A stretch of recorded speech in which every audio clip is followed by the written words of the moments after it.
Hi student, आज हम chemistry का पार्ट 5 देखेंगे, चैप्टर फर्स्ट। और ये लास्ट पार्ट है, इसमें चैप्टर ख़त्म हो जाएगा और उसके बाद हम नया चैप्टर इलेक्ट्रिसिटी स्टार्ट करेंगे। तो आज इस चैप्टर को ख़त्म करते हैं। बैलेंसिंग है, मोस्ट इंपॉर्टेंट है, इस एग्जाम में क्वेश्चन आता है तो इसको हम देखेंगे। इसके बहुत सारे सॉल्व करने के बहुत सारे मेथड हैं, ठीक है, लेकिन हम कुछ 2 मेथड देखेंगे। अगर आपको उसमें समझ में ना आए तो आप बोलिएगा, मैं और भी मेथड आपको बताऊँगा। चलिए स्टार्ट करते हैं। Balancing of chemical equations. तो आपका पहला क्वेश्चन है HNO3 CaOH का होल टू CaNO3 का होल टू प्लस H2। तो इसको हम बैलेंस करते हैं। पहले लिखते हैं हम क्वेश्चन को। मैंने लिखा HNO3 प्लस CaOH का होल टू एरो CaNO3 का होल टू प्लस H2। ये हमारा इक्वेशन है जिसे हमें क्या करना है, बैलेंस करना है। ये हमारा इक्वेशन है और हमें बैलेंस करना है। तो पहला रूल क्या करना है आपको, देखिए फर्स्ट स्टेप ABCD सारे सबके पीछे सारे के पहले सबके पहले ABCD लिख देना है। A B, यहाँ पर मैंने C लिख दिया, यहाँ पर लिख दिया मैंने D, ठीक है।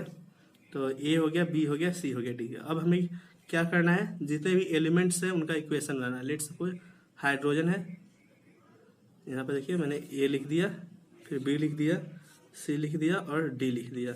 अब सारे एलिमेंट्स के हमें क्या बनाने हैं, इक्वेशन। तो कैसे बनाएंगे, इक्वेशन बनाना सीख जाइए तो आपको तुरंत सॉल्व कर दीजिएगा। तो हाइड्रोजन है, हाइड्रोजन, ये रहा हाइड्रोजन। हाइड्रोजन कितना है, हाइड्रोजन यहाँ पे एक हाइड्रोजन है, तो इसके पहले क्या है A, तो 1 इंटू A क्या हो जाएगा, A हो जाएगा।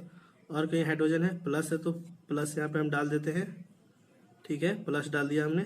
और यहाँ पे देखेंगे तो कितना हाइड्रोजन है, तो इस ए हाइड्रोजन है दो हाइड्रोजन है और B है यहाँ पे, तो 2B लिख देंगे, ठीक है। हमने क्या लिख दिया, 2B, ठीक है। और एरो की जगह यहाँ पर हम इक्वल टू डाल देते हैं। और इधर हाइड्रोजन है क्या, इसमें हाइड्रोजन है नहीं है, तो प्लस डालने की जरूरत नहीं है। यहाँ पर हाइड्रोजन कितना है, 2 है, इसके पहले क्या है, D है, तो यहाँ पे मैंने क्या लिख दिया, 2D। तो ये हमारा फर्स्ट इक्वेशन हो गया। उसी तरह आगे बढ़ते हैं हम, और हाइड्रोजन के बाद अब क्या है मेरा, नाइट्रोजन है। तो नाइट्रोजन के लिए इक्वेशन बनाते हैं, हर एक एलिमेंट का इक्वेशन बनाना है। नाइट्रोजन का इक्वेशन कैसे बनेगा, एक है नाइट्रोजन तो A हो जाएगा। और देखिए इसमें नाइट्रोजन है नहीं है, इसमें नाइट्रोजन है, हाँ नाइट्रोजन है। कितना नाइट्रोजन है, 2 है, 2 है और C है, तो एरो आ गया है, तो एरो आ गया है, तो यहाँ पे क्या डलेगा, इक्वल टू, और क्या लिखेगा, 2C। और इधर नाइट्रोजन है नहीं है, तो ये आपका नाइट्रोजन के लिए इक्वेशन हो गया। उसी तरह ऑक्सीजन के लिए इक्वेशन लिखेंगे। तो ऑक्सीजन है, कितना ऑक्सीजन है, 3, और इधर A है तो 3A लिख दिया मैंने। और ऑक्सीजन है, हाँ यहाँ पर ऑक्सीजन है, तो प्लस, बीच में प्लस है तो यहाँ पे मैंने प्लस डाल दिया, ठीक है। कितना ऑक्सीजन है, 2 ऑक्सीजन है और B है तो 2B लिख दिया, ठीक है। एरो आ गया तो एरो के इक्वल टू डाल दिया इसका, ठीक है। आगे बढ़ते हैं, आगे यहाँ पर ऑक्सीजन है, ऑक्सीजन है 3 है, यहाँ पे 3 इंटू 2 हो जाएगा, 6 ऑक्सीजन है। C है तो यहाँ पर लिख देंगे 6C। ऑक्सीजन यहाँ पर कितना है, 1 है और D है, तो सिर्फ क्या लिख देंगे, D, ठीक है। 3 इक्वेशन हो गया। HNO और कोई है, हाँ आपका कैल्शियम है, तो कैल्शियम का इक्वेशन लिखते हैं हम। कैल्शियम, कैल्शियम कितना है, 1 है। कैल्शियम कितना है, 1 है, तो हम एक B लिख देते हैं। आगे बढ़ते हैं, और कैल्शियम है, एरो आ गया तो एरो आ गया तो इक्वल टू डाल देंगे। एरो है तो इक्वल टू डाल दी। कैल्शियम, यहाँ पे कैल्शियम कितना है, 1 है, तो 1 इंटू B लिख दिया। एरो आ गया तो इक्वल टू डाल दिया, ठीक है। अब क्या करेंगे, कैल्शियम यहाँ पे कितना, 1, तो C है, तो B इक्वल टू क्या हो जाएगा, C। और कोई कैल्शियम है नहीं है, ठीक है। अब कैल्शियम का हो गया है। अब किसका लिखेंगे, ऑक्सीजन का। तो ऑक्सीजन तो हो गया है, ऑक्सीजन हमने लिख लिया है, यहाँ पे ऑक्सीजन का इक्वेशन है। हाइड्रोजन का लिखा है क्या हमने, हाँ हाइड्रोजन का भी लिख लिया, तो सारा हो गया। अब क्या करना है हमें, इसको, ये स्टेप फर्स्ट था, इक्वेशन लिखना सीखना है आपको। इस तरह से हमें इक्वेशन लिख लेना है। और आगे क्या करना है, आगे हमें किसी भी वैल्यू, हमारे पास कितने वैल्यू है, A है, B है, C है और D है। इन चारों में से किसी एक को 1 मान लेना है। तो आप किसको 1 मानिएगा, आप उसको 1 मानिएगा जिससे आपका इक्वेशन आसानी से सॉल्व हो जाए। तो आप किसी को भी 1 मान सकते हैं। अगर यहाँ पे बी 1 मानिएगा तो सी भी क्या हो जाएगा, 1 हो जाएगा, क्योंकि दोनों बराबर है। तो आप किसी को भी मान सकते हैं। आप देखिए किसी को भी मान सकते हैं, लेकिन आप कोशिश करिएगा कि हम उसको मानेंगे जो जिसको मानने से हमें हमारा इक्वेशन आसानी से सॉल्व हो जाए। ठीक है, तो बी को अगर हम 1 मान लेते हैं, बी को अगर हम 1 मान लेते हैं तो हमारा सी भी क्या हो जाएगा, 1 हो जाएगा। ठीक है, और बी और सी, तो सी यहाँ पे देखिए, तो सी का वैल्यू हमारा 1 आया, तो सी क्या हो जाएगा यहाँ पर, ए इक्वल टू क्या हो जाएगा, ए इक्वल टू 2 इंटू सी।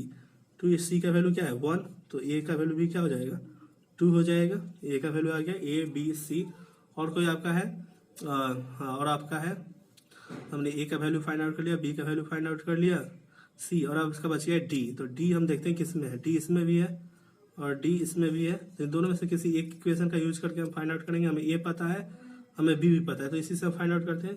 हमारे पास ए कितना है, इस इक्वेशन का यूज कर रहे हैं हम इस इक्वेशन का यूज कर रहे हैं। ठीक है, यहाँ पर ए है, तो ए हमारा वैल्यू कितना है 2, तो 2 लिखते हैं। उसके बाद क्या है, प्लस लिख दिया हमने। उसके बाद क्या है 2 इंटू बी, 2 लिख दिया। बी का वैल्यू कितना आया बताइए, 1 आया, 1 लिख दिया हमने। उसके बाद है इक्वल टू लिख दिया। उसके बाद क्या है 2 लिख दिया। उसके बाद क्या है डी, तो डी लिख दिया। ठीक है, अब इसको जब हम सोल्व करेंगे तो 2 और 2 क्या हो जाएगा, ये 4 हो जाएगा इक्वेशन, और ये क्या हो जाएगा, ये 2 और 2 4 हो जाएगा। इसके बाद क्या आ जाएगा 2d आ जाएगा, 2d आ जाएगा। और यहाँ पर आपका d का वैल्यू क्या हो जाएगा, d का वैल्यू हो जाएगा आपका 2। कोई डाउट है यहाँ तक? मुझे नहीं लगता आपको कोई डाउट है। तो सारा वैल्यू निकल गया। अब हमें क्या करना है, पुट करना है। ए बी सी डी के जगह वैल्यू को पुट कर देना है। तो आप देख रहे हैं यहाँ पर ए है, तो ए का वैल्यू हमारा क्या है 2। यहाँ पर लिखेंगे 2 HNO3, ओके 2 HNO3, और प्लस डाल दिया हमने। बी क्या है, बी आपका कहाँ रहा, बी कितना निकाला, बी का वैल्यू 1 है, तो 1 नहीं लिखेंगे हम, सिर्फ वैल्यू लिख देंगे। सिर्फ इक्वेशन कंपाउंड को हम लिख देंगे CaOH का होल 2 लिख दिया हमने। अब एरो, सी का वैल्यू कितना है, सी का वैल्यू भी 1 है, तो हम इसको भी 1 नहीं लिखेंगे। यहाँ पर हम क्या लिख देंगे CaNO3 का होल 2 लिख देंगे। डी का वैल्यू कितना है, डी का वैल्यू आपका है 2, तो यहाँ पर प्लस डालेंगे, 2 लिखेंगे और क्या लिख देंगे H2। ठीक है, यहाँ तक कोई डाउट है? क्लियर है? आपका इक्वेशन क्या हो गया, बैलेंस हो गया। इस तरह से आप कितना भी हार्ड क्यों ना हो, आप इस मेथड से आप उस इक्वेशन को आसानी से सॉल्व कर सकते हैं। वैसे एक और मैं मेथड बताऊंगा, लेकिन इस मेथड का आप यूज करिएगा जब आपको इक्वेशन हार्ड लगे, जब आपसे सॉल्व ना हो, तो इस मेथड का यूज करिएगा। नॉर्मली अब जो मैं मेथड बता रहा हूँ उसको आपको यूज करना है। तो पहले इक्वेशन लिख लेते हैं हम, क्या है HNO3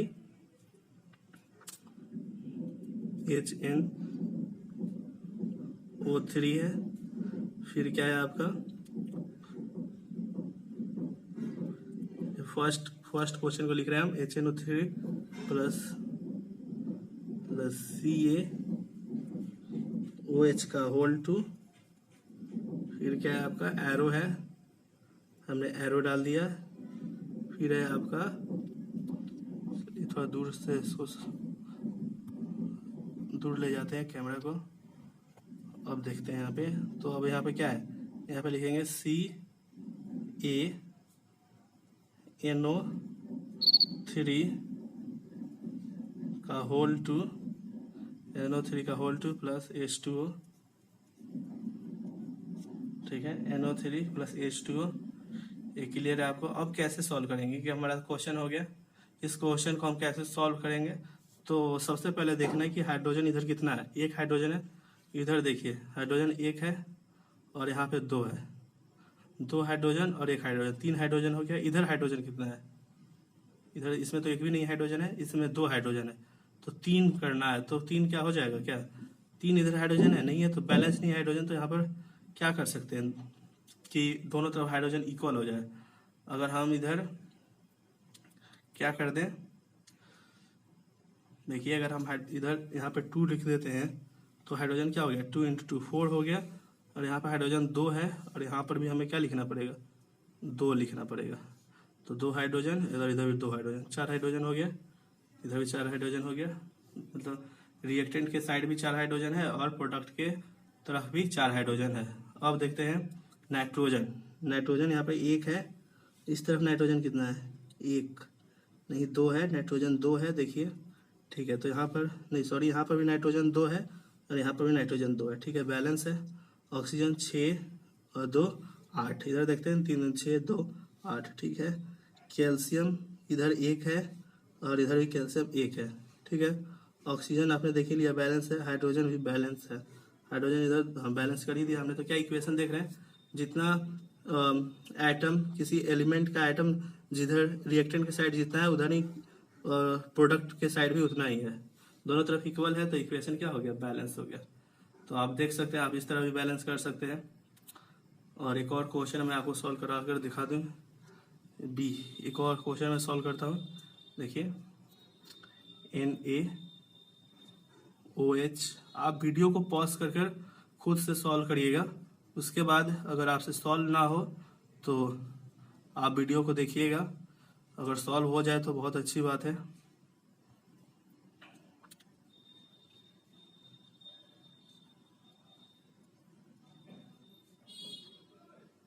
तो बताइए अब क्या करें, फर्स्ट स्टेप हमारा क्या कहता है। ये हमारा सेकंड क्वेश्चन है, हमने सेकंड क्वेश्चन लिख लिया यहाँ पे। अब बताइए क्या करना है हमें, ABCD, फर्स्ट ऑप्शन के अनुसार हमने A पुट कर दिया यहाँ पे हमने B पुट कर दिया, C पुट कर दिया और D पुट कर दिया। अब हमें क्या करना है कि हर एक एलिमेंट का क्या बनाना है, इक्वेशन बनाना है। हर एक एलिमेंट का इक्वेशन बनाएंगे। चलिए पहले सोडियम का बनाते हैं, Na, सोडियम लिख दिया हमने। तो सोडियम कितना है यहाँ पे, 1 है, तो ये लिख दिया हमने, 1 × A ही होगा, और है यहाँ पे सोडियम नहीं है तो इक्वल टू डाल दिया हमने। इधर सोडियम कितना है, 2 है, और यहाँ पे C है तो 2C हो जाएगा, ठीक है।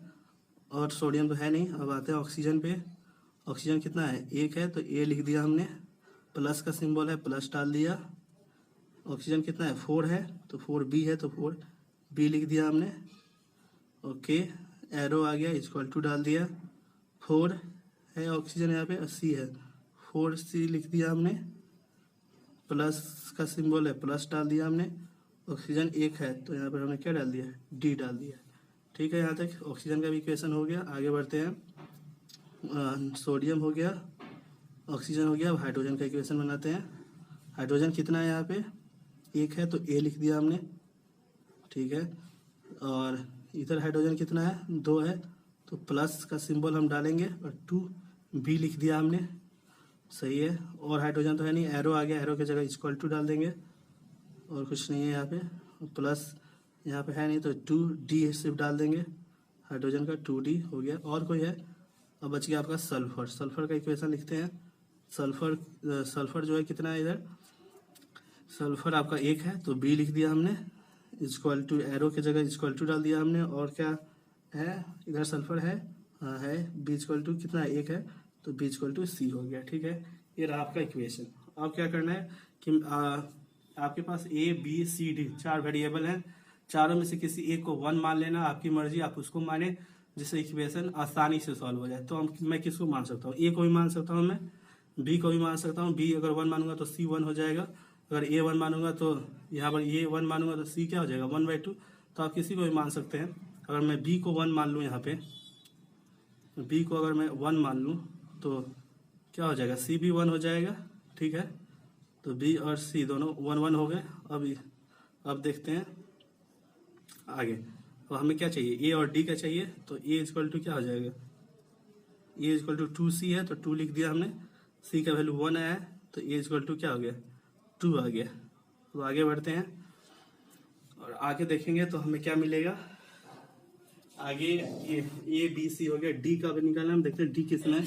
इस इक्वेशन में D है और इस इक्वेशन में D है, तो हम इस इक्वेशन को लेते हैं।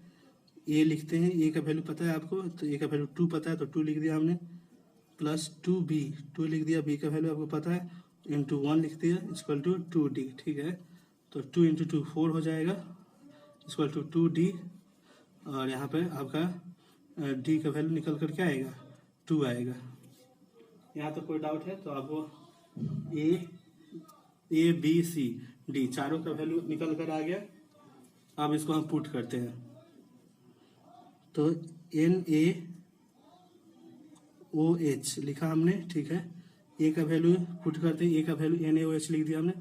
यहाँ ए है तो ए का वैल्यू 2 है तो यहाँ पे 2 लिख दिया हमने, प्लस बी देखते हैं, बी का वैल्यू 1 है तो यहाँ पे 1 लिखेंगे, क्या हो जाएगा H2SO4 हो जाएगा। 1 तो लिखते नहीं है हम। फिर क्या है, एरो है, एरो डाल दिया हमने। सी का वैल्यू कितना है 1 है तो 1 तो लिखेंगे नहीं, क्या हो जाएगा Na2SO4 हो जाएगा, ठीक है। Na2SO4 हो गया। और डी है, डी का वैल्यू कितना है 2 है, डी का वैल्यू 2 है, यहाँ पर प्लस डालेंगे और 2H2O लिख देंगे। ये आपका इक्वेशन क्या हो गया, बैलेंस हो गया। इस तरह से आपका इक्वेशन आप क्या कर सकते हैं, बैलेंस कर सकते हैं। और ये मेथड आपको जब यूज करना है, जब आपको समझ में नहीं है, जो दूसरा मेथड मैंने यहाँ बताया, पहले आपको इस मेथड से सॉल्व करना है, इसको सेकंड मेथड से भी सॉल्व करके मैं दिखाता हूँ। चलिए क्वेश्चन लिख लेते हैं। क्वेश्चन क्या है, इसी क्वेश्चन को सॉल्व कर रहे थे। NaOH है तो यहाँ पर लिखते हैं यहाँ पर लिखते हैं NaOH प्लस H2SO4, ठीक है। एरो है, एरो डाल दिया हमने। फिर Na2SO4, ठीक है। आगे है H2 तो यहाँ पे तो प्लस करके लिख देते हैं, प्लस H2O, ठीक है, प्लस H2। तो सोडियम यहाँ पे कितना है 1 है तो इधर सोडियम कितना है 2 है तो यहाँ पे 2 लिख दिया हमने। 2 सोडियम इधर भी हो गया और 2 सोडियम इधर भी हो गया। ऑक्सीजन इधर कितना है 2 है, 2 और यहाँ पे 4, 4 2 6 है। इधर क्या 6 है, 4 नहीं 4 और एक 5 ही है तो 6 करने के लिए यहाँ पे हमें क्या लिखना पड़ेगा 2 लिख दिया तो क्या हो गया 4 और 2 6 हो गया। ऑक्सीजन भी 6 हो गया। हाइड्रोजन इधर कितना है, हाइड्रोजन है 2 हाइड्रोजन है, इधर 2 और 2 4 है। इधर कितना हाइड्रोजन 2 और 2 4 है, ठीक है। अब बच गया सल्फर, सल्फर कितना है इधर, सल्फर है 1 और इधर भी सल्फर कितना है 1। तो इक्वेशन आपका क्या हो गया, बैलेंस हो गया। तो आपको समझ में आ रहा होगा, इस मेथड से आपको सॉल्व करना है। और जब आपको समझ में नहीं आए तब आपको ABCD वाला इक्वेशन लगाना है। इससे हर एक क्वेश्चन सॉल्व हो जाएगा, कितना भी हार्ड हो आप आसानी से सॉल्व कर सकते हैं। नॉर्मली आप इस मेथड से सॉल्व करिए ताकि आपका फास्ट सॉल्यूशन हो। अब ये बच गए 2 इक्वेशन, अब इन दोनों को आपको सॉल्व करना है। आप इन दोनों को सॉल्व करें, अगर नहीं सॉल्व होता है तो मैं आपको अगले वीडियो में इन दोनों को सॉल्व करके बताऊंगा, ठीक है। आज के लिए इतना ही, आगे और भी बैलेंसिंग से लेकर मैं क्वेश्चन आपके लिए लाऊंगा। और ठीक है, वीडियो को आप लाइक करें।